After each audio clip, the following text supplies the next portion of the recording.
No. All right, I'll start today with a fun fact. Washington, Oregon is the second most played series in college basketball I learned that last time. in history. You did. I credit to Tony Castricone, of course. Yeah. Number 3 is Oregon State, Washington, which is Saturday. So That's unbelievable. Oregon mean a little bit more? Huh? Does Oregon mean a little bit more? I know it does to Will. You know, Oregon is just they're a really good basketball program. And, you know, they're probably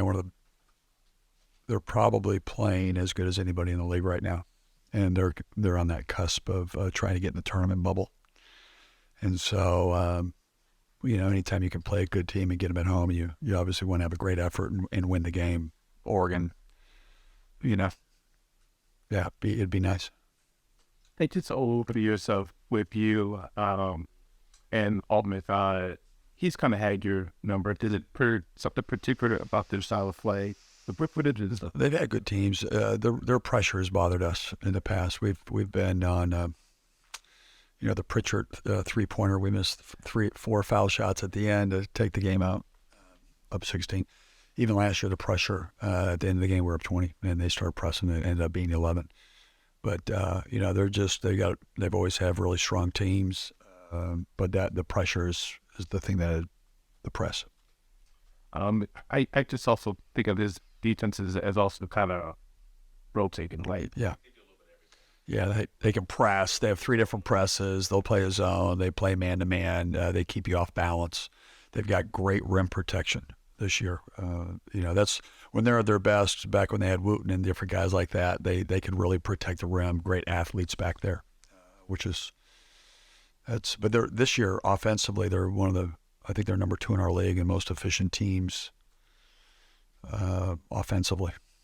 When you went back and looked at the Washington game, Phil, you guys just got crushed on the board and they just absolutely killed you. Yeah. What's the fix for that? Working on it. You know, got to be more physical. Got to see those positions. I think that's a big part of it. And then, you know, they had 18 points off our turnovers, so we had 10 turnovers, but 9. So they scored on 9 of them. So it was a plus. I mean, that's kind of been the thing with it. We've got to be better.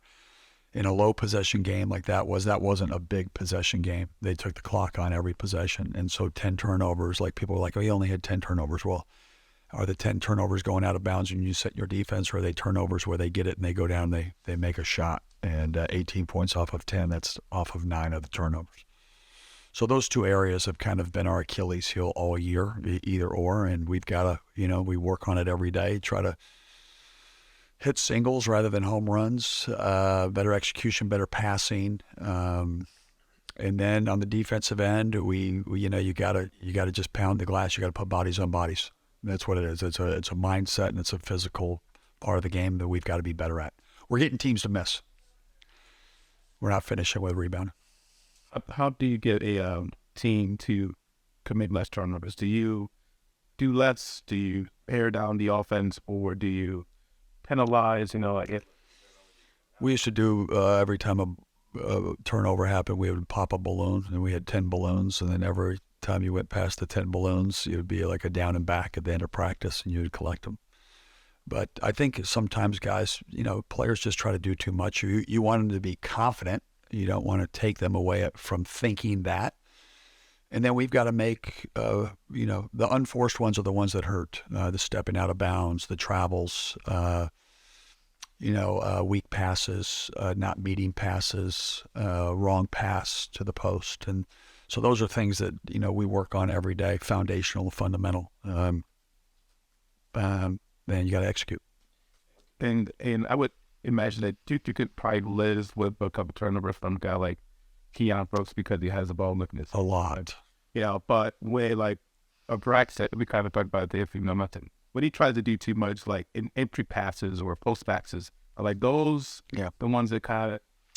Yeah. It's, sometimes, Braxton's been a really good passer. There's certain passes that he makes really good, and then there's some that he doesn't. And that goes back to just being poised in certain situations where, there's a lot of crowd noise. There's a lot of different things going on. You got to be poised. And then if you get a one-on-one situation, you read it, and he's good enough to go one-on-one. And a couple of the passes that he made in the second half of Washington State, I felt like he just got rushed.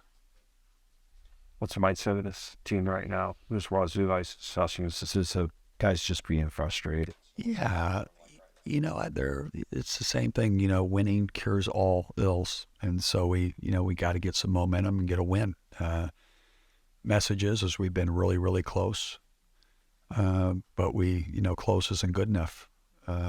We've got to be better. And this is how we become better. At the end of the game, Muhammad Guy got a huge offensive rebound putback. When you get foul shots, you got to knock them down. That's how you close out. It's hard to win, and these games are coming down to 5 points, 4 points, and those are the things that need to happen to win close games. You're going to get pressured by Oregon. It's got. Oh yeah, Is Cam Minifield your best ball handler right now? He is. He's definitely he's got the best assist to turnover ratio, and so that's a positive thing. And we've got good guards. They just have to make some better decisions in certain parts of the game, and.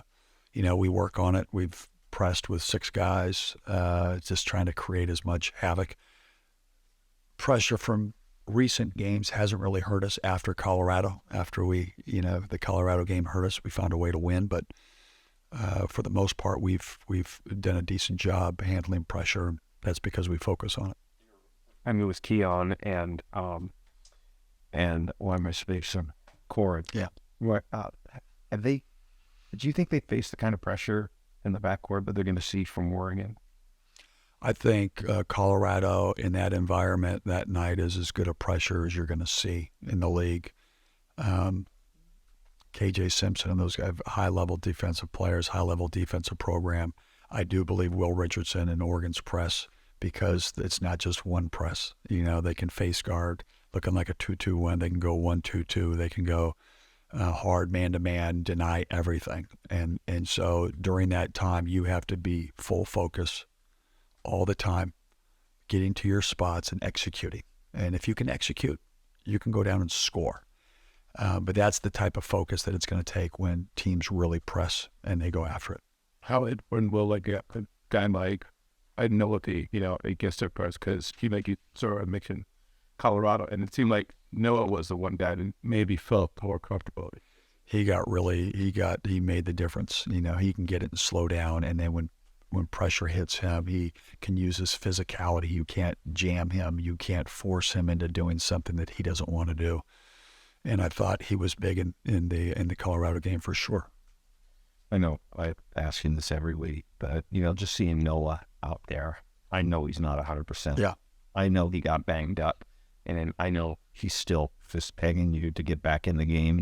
He's not 100%. Well, what do you do with a guy like that where he's injured, not 100%? He just won't stop. It's hard, but he's in the Wazoo game, they were really aggressive going to the glass, and they were playing really physical. And Noah's one of our players that loves physicality. He embraces it. He's exceptionally tough.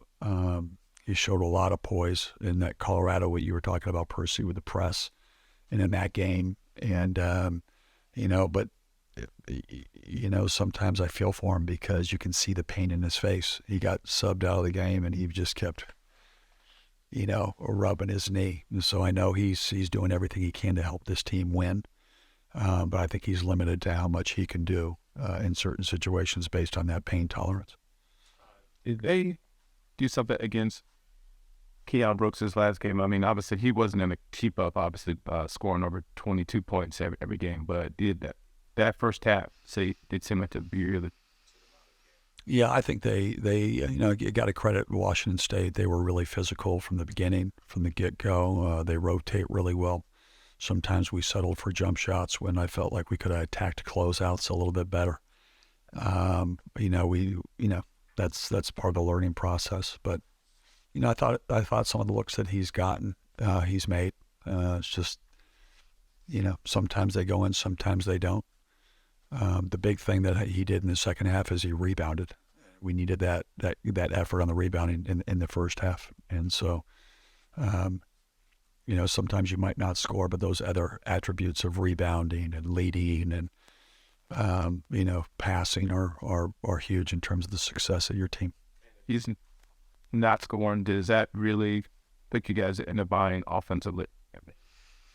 Yeah, when your best player needs to be there in a lot of different areas. But we've got other guys. We've got we had great production from our bench. Jamal Bay came in and did really well. Noah Williams, and then Corin had 5. Our starters didn't have a combined. I think that was Keon Minifield was 1 for 8. Brooksy was 4 for 16. PJ was 0 for 2. And so, games like that happen, but that's why it's a team, right? We took out Boogie Ellison and Peterson, and 2 other guys stepped up, and that's going to have to happen. And we were close. We just didn't do enough. Is it too late this season to change things offensively to try to get more points? I think our best, we've been really good when our defense has been our best offense, getting steals, getting turnovers. And then that means if we want to get in transition, we got to rebound so we can get in transition. In the half court, you move the ball, you get your best players the ball and opportunities where they can score. And, then that's, you hope they've been trained and do that to be able to make those things. That's a part of the game. And so we only turned over Washington State, I think, 8 times, and we weren't able to get in transition. So that was a big part of us not scoring. Is there enough time to do the thing they want to do this season? Yeah, I mean, you want to play your best basketball at the end of the year, and we've got 5 games left, 3 at home, 2 on the road, and we just try to get better every day, and that's what you can control. Keeping these guys not just physically right, but mentally right. I think there's a mental fatigue part of the long season, and nothing cures anything like making some shots and getting a win and feeling that crowd energy. I think those are all things that make things turn around, get you some positive momentum.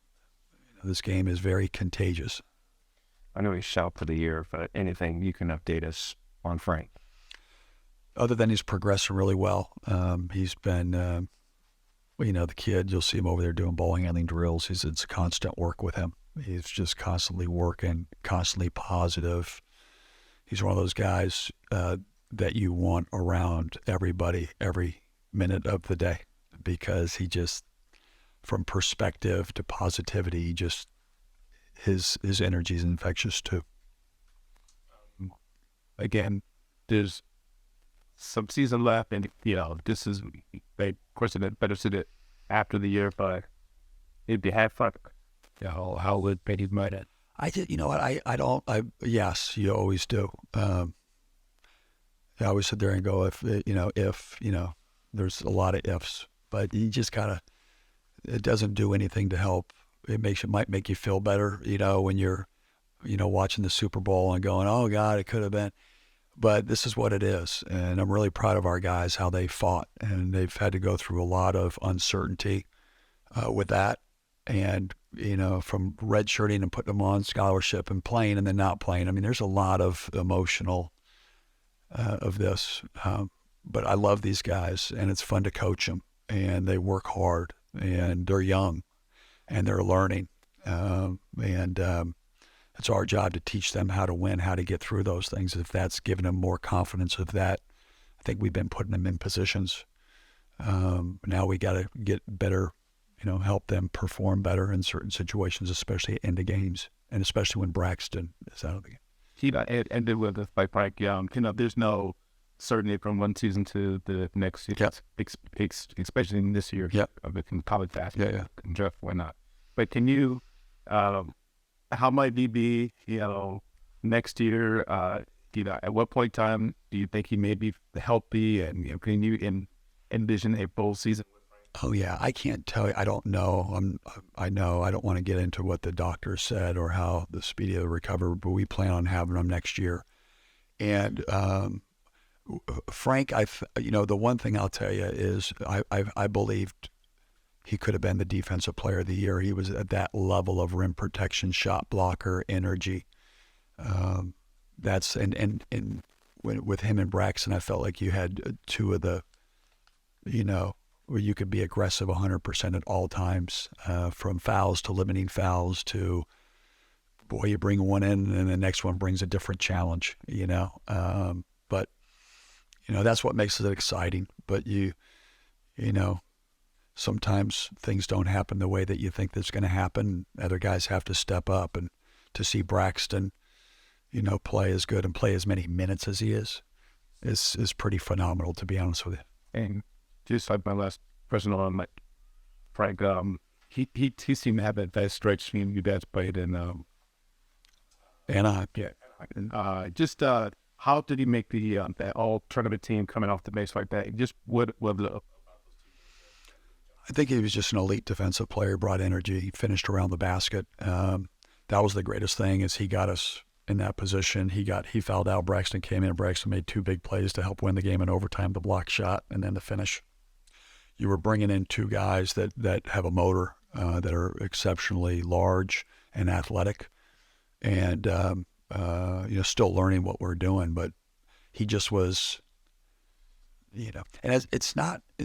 There's certain players that it's not just the impact that they do on like a block shot, or a rundown block in transition, game-changing plays like when P.J. Fuller comes out of nowhere and blocks the shot and it gets the crowd.